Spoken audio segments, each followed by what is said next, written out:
Assalamualaikum warahmatullahi wabarakatuh.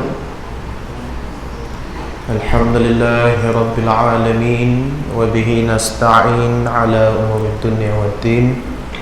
Wa salli wa nusalli ala rasulihil karim wa ala alihi wa sahbihi ajma'in.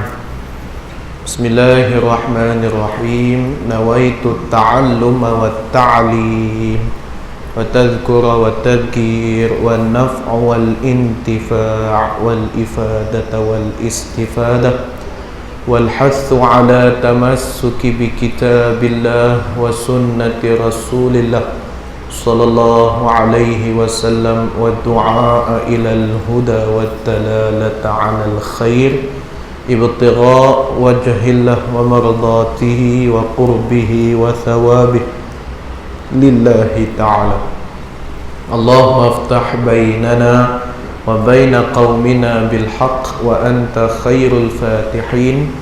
Subhanaka la ilma lana illa ma 'allamtana innaka antal alimul hakim. Wa la hawla wa la quwwata illa billahil aliyyil azim. Wa la hawla wa la quwwata illa billahil aliyyil azim. ولا حول ولا قوة إلا بالله العلي العظيم. ثم أما بعد. Yang dimuliakan ayahanda Tuan Imam, yang saya hormati ahli jawatan kuasa masjid, seterusnya yang saya sayangi lagi saya hormati ayah-ayah saya serta bonda-bonda saya yang saya sayangi.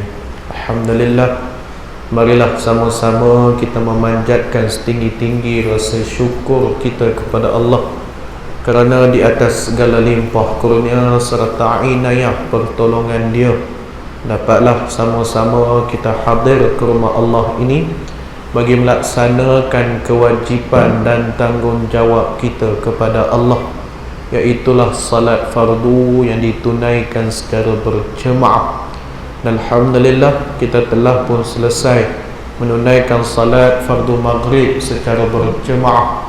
InsyaAllah ta'ala sementara kita menantikan waktu Isyak, sambil kita mendengar serba sedikit perkongsian ilmu, mudah-mudahan Allah Subhanahu wa ta'ala menurunkan rahmat dan berkat di sepanjang majlis kita ni berlangsung, insyaAllah. Ibu dan ayah yang saya hormati, kita sambung kembali pengajian kitab kita Mastika Hadis, Muqaddimah Mastika Hadis. Kita masih lagi pada bab yang keempat, kelebihan-kelebihan agama Islam. InsyaAllah pada malam ini kita sambung pada hadis yang ke-12. Bismillahirrahmanirrahim. An Ubadah ibn Samit radhiyallahu anhu an Nabi sallallahu alaihi wasallam qala man syahida an la ilaha illallah wahdahu la syarika lah wa anna Muhammadan abduhu wa rasuluh wa anna Isa abdullah wa ibni amatihi wa rasuluh wa kalimatuhu alqaha ila Maryam wa ruhun min wal jannati haqq wal dari haqq adkhalahu Allahul jannah ala ma kana alaihi minal amal. Sadaqa Rasulul Karim, rawah al-Imam Bukhari wa Muslim. Daripada Ubadah ibn Samit radhiyallahu anhu, daripada Nabi sallallahu alaihi wasallam sabdanya, sesiapa yang meyakini serta menerangkan kebenaran bahawa sesungguhnya tiada Tuhan yang berhak disembah melainkan Allah yang Maha Esa, tiada sekutu baginya, dan bahawa sesungguhnya Nabi Muhammad sallallahu alaihi wasallam itu ialah hamba-Nya dan rasulnya, dan bahawa sesungguhnya Nabi Isa ialah hamba Allah dan anak hamba-Nya, yakni Maryam, serta rasulnya, dan Nabi Isa juga ialah kalimah Allah, yang telah disampaikan kepada Maryam, dan ia juga tiupan roh daripadanya, dan bahawa syurga yang dijanjikan itu benar dan neraka yang dijanjikan itu juga benar. Nescaya Allah akan memasukkannya ke dalam syurga dengan apa sahaja keadaan amalnya. Benarlah kata Nabi SAW. Hadis yang diriwayatkan oleh Imam Bukhari dan Imam Muslim.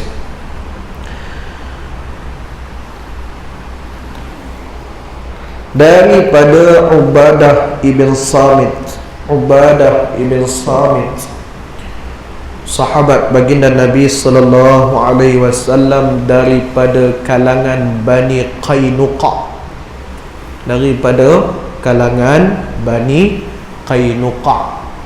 Bani Qainuqa ni salah satu bani ataupun kafilah ahli keluarga yang besar di bumi Mekah.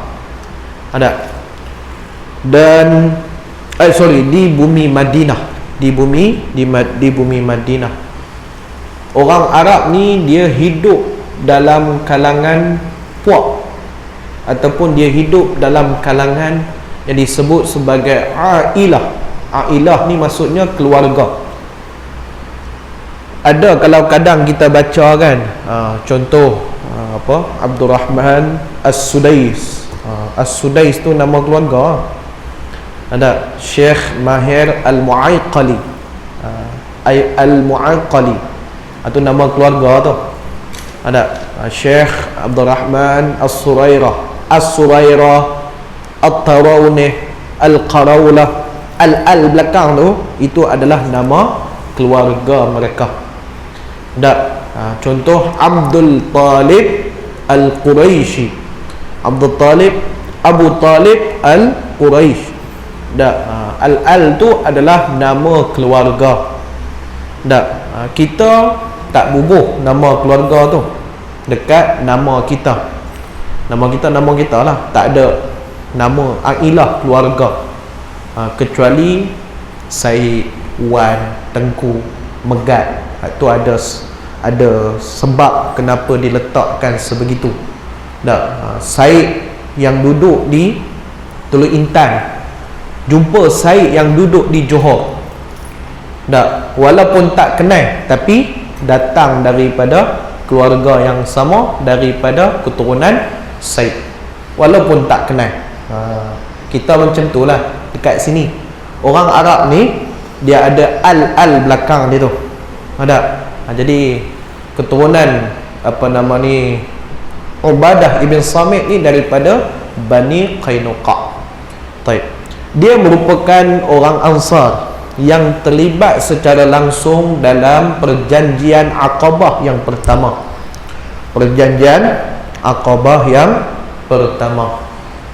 Dia terlibat secara langsung dalam perjanjian Aqabah. Dalam perjanjian Aqabah yang pertama tu tak ramai yang ada, lebih kurang 12 orang. Perjanjian Aqabah ataupun disebut sebagai Bai'atul Aqabah. Iaitulah perjanjian Aqabah yang pertama, yang menyertainya seramai 12 orang. Salah seorangnya ialah Ubadah ibn Samit. Ubadah ibn Samit juga merupakan seorang sahabat yang mahir dalam ilmu Al-Quran. Ubadah ibn Samit merupakan salah seorang sahabat yang mahir dalam ilmu Al-Quran. Banyak sahabat-sahabat yang mahir dalam ilmu Al-Quran, antaranya Abdullah bin Abbas. Itu sudah tentulah. Antaranya Abdullah bin Abbas. Lagi siapa lagi? Abu Darda. Lagi siapa lagi? Abdullah bin Mas'ud. Ini antara sahabat yang mahir dalam ilmu Al-Quran. Jadi setiap sahabat tu mereka mempunyai kepakaran mereka. Ada yang mahir dalam ilmu fiqh, ada yang mahir dalam ilmu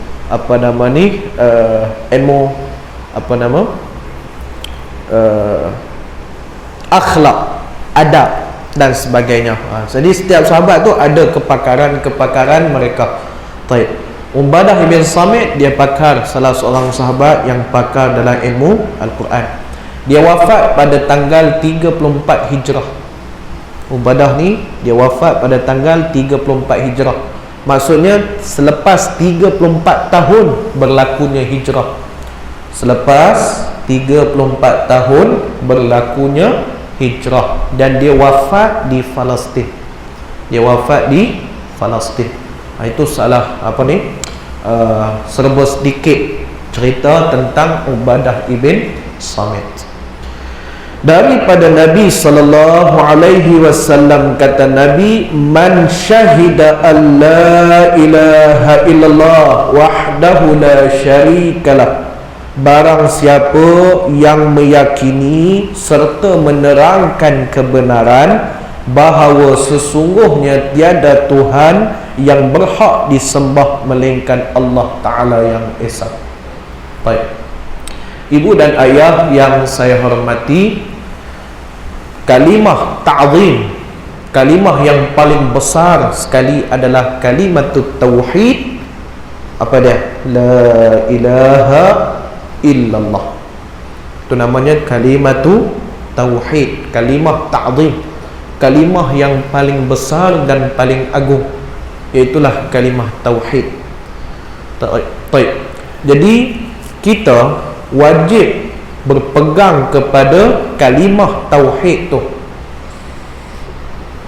Wajib berpegang kepada kalimah tauhid la ilaha illallah. Jadi kalimah tauhid ini setiap daripada kita mesti berpegang. Keyakinan kepada peratus untuk pegang kepada kalimah la ilaha illallah itu adalah 100%. Sebut 100% ni maksudnya pegangan penuh. Ialah lepas 100 ada lagi 101 kan, 102 ada. Jadi lebih besar nilai daripada 100 tu. Cuma kita faham bila sebut 100% maksudnya apa? Keyakinan penuh. Baik. Ragu dengan kalimah tauhid tu, ragu, tak yakin dengan kalimah tauhid la ilaha illallah tadi ni, kurang yakin 99.99, dia kurang yakin 0.01,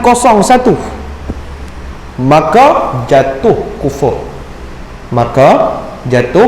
kufur. Sebab tu yakin berpegang kepada kalimah tauhid itu 100%, tak boleh kurang walaupun sikit. Sebab tu kalimah tauhid adalah kalimah yang paling besar sekali dalam kita nak mengesakan zat Tuhan, dalam kita nak mengesakan siapa? Zat Allah. Baik. Jadi kalimat tauhid, asyhadu an la ilaha illallah Muhammad Rasulullah. Kalau kita mengaji kalimah nafi dan isbat, la ilaha illallah tu nafi, isbatnya ialah Muhammad Rasulullah. Bila mana datangnya kalimat la ilaha illallah, selepasnya Muhammad Rasulullah, itu adalah pengakuan. La ilaha illallah adalah kalimah nafi. Kita menafikan apa yang kita nafi? Kita menafikan tiada Tuhan melainkan Allah. Kita nafi ke tidak? Sudah tentu kita nafi. Baik. Penafian itu namanya penafian zahir. Penafian itu namanya penafian zahir. Apa maksud zahir? Luaran. Apa maksud luaran? Kita menidakkan, maksudnya kita menidakkan tidak ada Tuhan melainkan Allah. Itu dari segi zahir. Adapun dari segi batin macam mana? Macam mana kita nak mentauhidkan Allah dari segi batiniyah? Macam mana? Baik. Pernah tak kita berungut? Pernah tak kita berungut satu hari tu, ish, tak ada duit lah. Pernah tak kita berungut lagu tu? Sepanjang kita hidup, pernah tak kita berungut, ish, hari ni tak ada duit lah pula? Pernah tak? Pernah kita berungut lagu tu, betul? Baik. Jadi kalau kita merungut bahawa kita kata ish, tak ada duit lah hari ni, berarti kita telah menidakkan ataupun kita telah tidak yakin dengan rezeki Allah. Ada? Contohlah kita kata ish, hari ni tak ada rezeki. Macam mana cari rezeki? Tak. Kita seolah-olah menafikan bahawa rezeki itu bukan datang daripada Allah secara batiniah, walaupun secara hakikatnya kita tak bermaksud sedemikian, tetapi secara batinnya kita kata kita seolah-olah menafikan rezeki. Sebab apa? Kalau kita betul-betul berpegang kepada kalimah tauhid, kita tak fikir dah pasal soal rezeki. Pasal apa? Kita yakin bahawa rezeki itu Allah yang tentu. Tapi bila kita merungut, seolah-olah kita tak yakin tentang rezeki yang Allah tentukan. Seolah-olah kita tidak yakin bahawa Allah lah penentu kepada rezeki. Kalau kita yakin Allah adalah penentu rezeki, ada tak kita merungut? Kita takkan merungut. Sebab apa? Kita yakin bahawa Allah akan bagi rezeki. Sebab tu jangan kita merungut. Yakinlah dengan rezeki Allah. Kerana Allah itu Ar-Razzaq, Maha pemberi rezeki. Betul kata dalam sebuah hadis qudsi, kata Allah, la tas'alni rizqan ghad kama lam atluba minka amalan ghad. Jangan ditanya kepadaku, Allah kata, jangan ditanya kepadaku tentang rezeki besok hari. Allah sebut dalam hadis qudsi, dan sebuah hadis qudsi riwayat Imam Bukhari, la tas'alni an rizqan ghad, jangan ditanya kepadaku, kata Allah, rezeki untuk besok hari. Kama lam atluba minka amalan ghad, seperti mana aku tak pernah tuntut daripada kamu amalan kamu besok hari. Allah pernah minta dah dekat kita senaraikan amalan kita untuk besok? Pernah tak? Ada tak ayat Quran dalil daripada Quran, daripada hadis bahawa suruh senaraikan amalan untuk besok? Ada tak? Tak ada. Tak. Kalau ada, jenuh kita. Malam ni dah kena karang dah. Besok amalan apa nak buat? Daripada subuh sampailah pukul 12 tengah malam sebelum kita tidur, nak kena senarai tu. Pukul sekian apa nak buat, lepas tu jam sekian apa nak buat. Betul tak? Kita pernah buat tak lagu tu? Pernah buat tak? Tak pernah. Lah budak asrama ya. Betul tak? Budak kat asrama, depa bila puasa, depa dekat puasa tanda, ataupun tulis tarikh bila puasa sunat. Puasa sunat tulis tarikh, hari apa, tarikh apa, kan? Solat zuhur, solat subuh sampai isyak, hari ni solat penuh ke tak, jujur tanda, kan? Kalau lewat tulis L, lewat, ataupun masbuk, kena jujur lah, kan? Itu budak asrama lah. Tapi tak dituntut kepada kita. Jadi Allah tak tuntut suruh kita buat lagu tu. Kenapa kita nak tanya rezeki pada Tuhan? Ya, saya nak cerita tentang keyakinan kita. Kalau benar kita yakin kepada Allah, tak ada lagi soal itu. Tak? Betul tak? Baik. Persoalan yang kedua, ibu dan ayah saya mai masjid. Apa yang berkait dengan kita ketika mana kita mai ke masjid? Ada tiga benda yang berkait. Ada tiga benda kepada kita yang berkait. Yang pertama, hayyan. Yang pertama apa? hayyan. Yang kedua, ilmun. Yang kedua apa? Ilmun. Dan yang ketiga apa? Iradah. Yang ketiga adalah iradah. Apa maksud, apa kaitan main masjid dengan tiga benda tu? Yang pertama, hayyan. Hayyan tu apa? Hidup. Allah hidupkan kita tak? Sudah tentu. Tak, sudah tentu. Bila Allah hidup pada kita, itu sebablah kita mampu mai datang ke masjid. Tak, hayyan tu dia berkait dengan roh. Hayyan tu maksudnya hidup. Dia berkait dengan roh. Ada. Allah bagi roh tak sekarang ni? Ada. Baik, satu. Nombor dua, ilmun. Nombor dua apa? Ilmun. Ilmu ni apa? Allah bagi kita ilmu ataupun pengetahuan kepada kita untuk mai ke masjid. Kalau Allah tak bagi ilmu kat kita, agak-agak kita tahu tak kiri dan kanan. Kita tahu tak nak corner steering mana kiri, kita tahu tak nak corner steering mana kanan. Kita tahu tak nak angkat tangan. Kalau Allah tak bagi ilmu kat kita untuk angkat tangan, kita boleh angkat tak? Kalau Allah tak bagi ilmu, yakni pengetahuan, kita kenapa boleh angkat tangan? Kerana kita tahu ini namanya angkat tangan.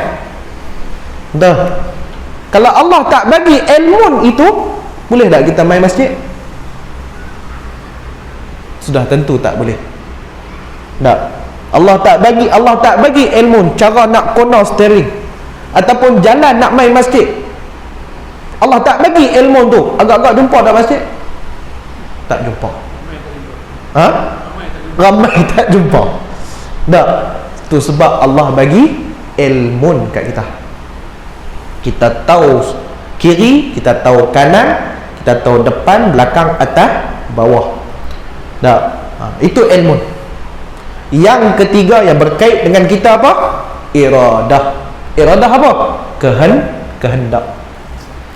Allah bagi hidup, Allah bagi roh, Allah bagi ilmu. Tapi Allah tak bagi berkehendak. Allah tak bagi kehendak kat kita. Agak-agak boleh main masjid ya? Kita tahu jalan pergi masjid, tapi hari tu kita tak nampak jalan masjid. Kita boleh bawa kereta, boleh corner steering pun semua, tapi hari tu tak nampak masjid. Mana masjid ni? Nampak? Padahal duk pusing sini berapa kali? 10 kali, 11 kali. Bila jauh depan, tak nampak masjid ni. Sebab apa? Allah tak berkehendak. Contoh lain, makan. Tak, tiga juga yang berkait hidup, ilmu, nak cedok, nak masuk mulut, tu ilmu. Dan juga iradah. Iradah apa? Kenyang. Kalau Allah tak berkehendak untuk bagi kenyang, bantai pilah 10 pinggan pun dia takkan kenyang. Itu semua di bawah kehendak Allah. Jadi fabi ayyi ala'i rabbikuma tukadziban. Apa lagi nikmat yang kita nak dusta? Hari ni Allah boleh gerakkan kita. Allah boleh bagi pengetahuan kat kita mana satu, kiri, kanan, jalan, apa itu jalan, apa itu angkat kaki. Allah bagi pengetahuan kat kita. Allah bagi kehendak untuk sampai ke sini. Jadi selayaknya kita hendaklah mentauhidkan dia. Selayaknya kita hendaklah mentauhidkan Allah. Tu sebab Nabi kata, barang siapa yang menyaksikan dan membenarkan kalimah apa? Sesungguhnya tiada Tuhan yang berhak disembah melainkan Allah. Tapi malangnya hari ini ada orang berani mengisytiharkan diri keluar daripada Islam. Betul tak? Hari ini orang berani habaq kata saya keluar daripada Islam. Kalau zaman Nabi dulu, ada orang lagu tu kata, dia cakap macam tu, Apa dibuat? Man baddala dinuhu faqtuluh, kata Nabi. Man baddala dinuhu faqtuluh. Barang siapa yang tukar agama, hendaklah dia dibunuh. Kejamnya. Bukan cerita pasal kejam, tapi ada hikmah kenapa Nabi tegas dengan perkara tu. Itulah yang terjadi bila mana pegangan agama tidak kukuh dalam diri, maka jadilah isu murtad tu. Kerana buru diburu, kemudian menyorok, lepas tu buat keluar video, keluar Islam. Kenapa? Betul? Orang buru hang dah keluar waran tangkap, pergi je lah mahkamah. Apa masalah? Duit banyak, kena denda, bayarlah duit.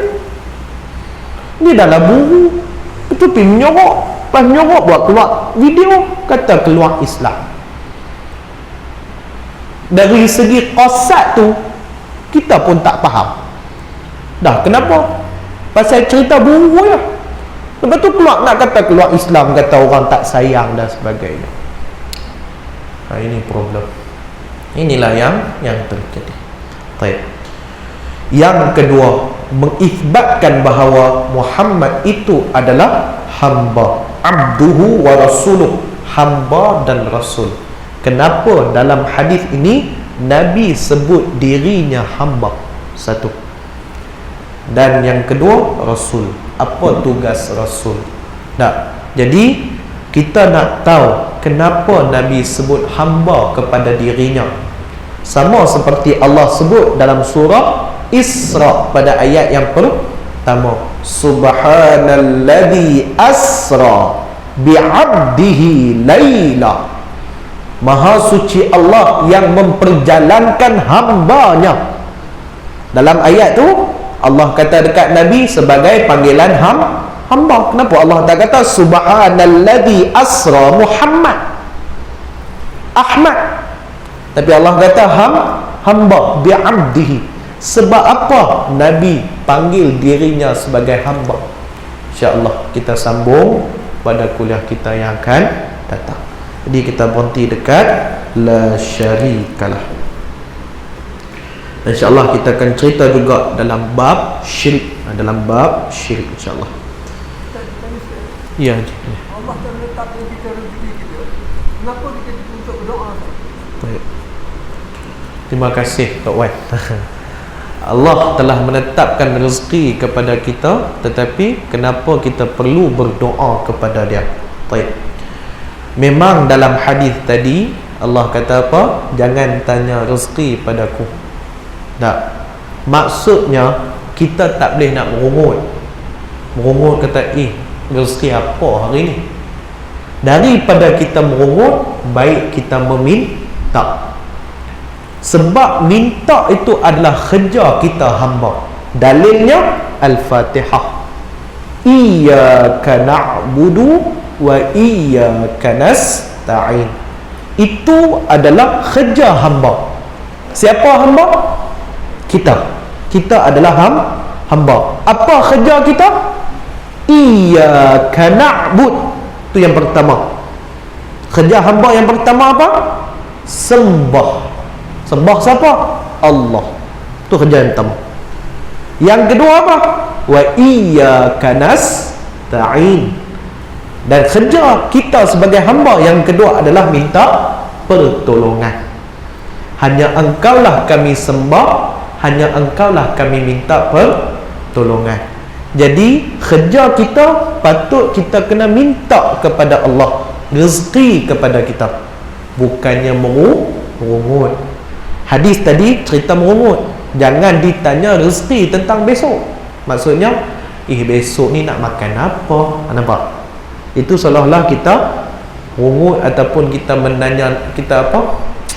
Macam kita tak berpegang kepada takdir tentang rezeki yang Allah tetap. Itu.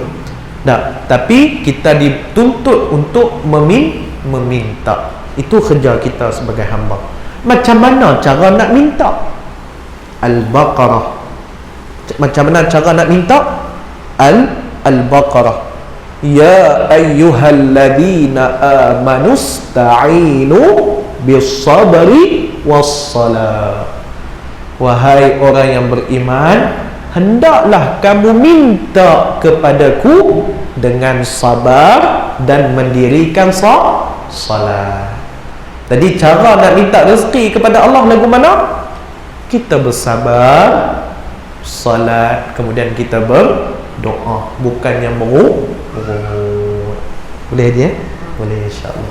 Jadi terima kasih kepada ayah dan bonda saya yang sedih. Terima kasih banyak-banyak. Hanya Allah Ta'ala sajalah yang memberi, yang membalas setiap amal kebaikan yang dilakukan oleh ibu dan ayah sedih. Saya mohon maaf sekiranya saya terkasar bahasa, telanjur kata, telajak kata.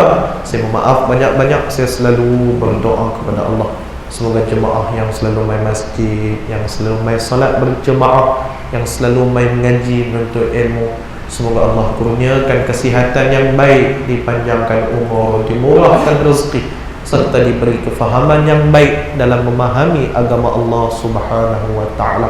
Doakan anak-anak ini, semoga Allah permudahkan urusan di dunia dan juga di akhirat. InsyaAllah kita bertemu pada kuliah kita yang akan datang. Mudah-mudahan Allah izinkan dan memudahkan pertemuan kita nanti, insyaAllah. Sekian daripada saya. Wallahu ta'ala. A'udzu billahi minasyaitonir rajim. Bismillahirrahmanirrahim. Alhamdulillahi rabbil alamin. Wassalatu wassalamu ala asyrafil anbiya'i wal mursalin wa ala alihi wa sahbihi ajma'in. Allahumma ja'al jam'ana hadha jam'an marhuma wa tafarraqana min ba'dihi tafarraqan ma'suma. Allahumma arinal haqqa haqqan warzuqna ittiba' wa arinal batil batilan warzuqna ijtinabah. Wa sallallahu ala sayyidina Muhammad walhamdulillahi rabbil alamin. Kita tutup majlis dengan baca kafaratul majlis dan surah Al-Asr. Subhanakallahumma wa bihamdika asyhadu an la ilaha illa anta. Bismillahirrahmanirrahim. Wal 'asri innal insana lafi khusr. Alladziina aamanu wa 'amilus shalihati wa tawassaw bil haqqi. Assalamualaikum warahmatullahi wabarakatuh.